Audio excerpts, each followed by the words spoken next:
Here's an example of current divider in action.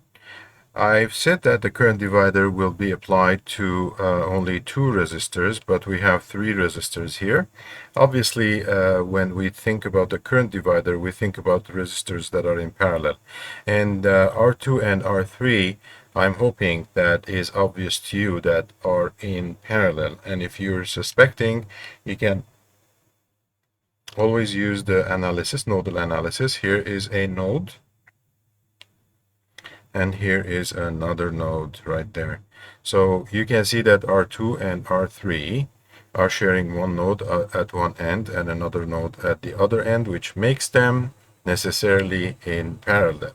And that is a hint for you that we are going to apply the technique of current divider on R2 and R3. So let's put in some values here if you don't mind. Let's say the supply voltage is 20 volts. R1 is 10 ohms. R2 and R3 each is 20 ohms. And we need to find the current that runs through R2 and the current that runs through R3.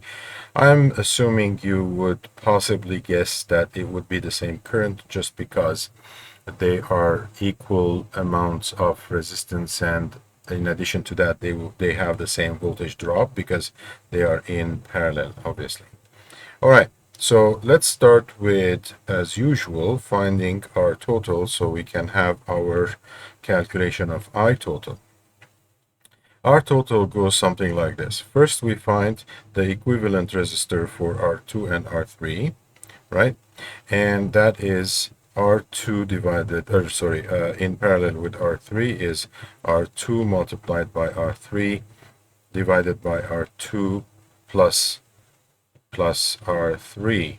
Alternatively, 1 over the equivalent of R2 and 3 in parallel is going to be equal to 1 over R2 plus 1 over R3. No matter which of those two you are going to use to calculate the equivalent R2 and 3, you are going to end up with the answer being R2 equals to R3 equals to 10 ohms. All right, so in this case, what will happen is you are going to have a resistance R1, which is 10 ohms, then resistance R2 and 3, which is also 10 ohms, connected to a supply that is 20 volts. So if this is 10 ohms and this is 10 ohms, the equivalent of the two is 20 ohms. And if you apply R total equals to V supply divided by I total, then you get R total, sorry, I should have said, let's delete that for a second. I should have said I total equals to V supply divided by R total, then it would become 20 volts divided by 20 ohms, and that is 1 amps. So I total is 1 amps. All right, so if I total is 1 amps, which means that this current going through here is 1 amps, which is going to be divided into 2. We are going to use our current divider formula.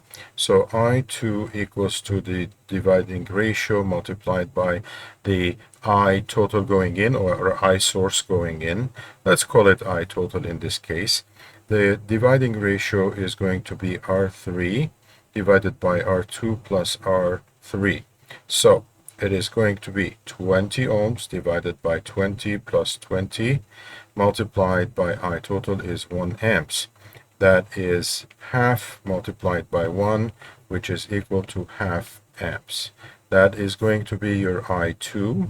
And if you calculate I3, you can either do I total equals to I2 plus I3, or you can say I3 equals to R2 divided by R2 plus R3 multiplied by I total, which is coming in. In both cases, you're going to see that I3 equals also to half amps. And that's the calculation.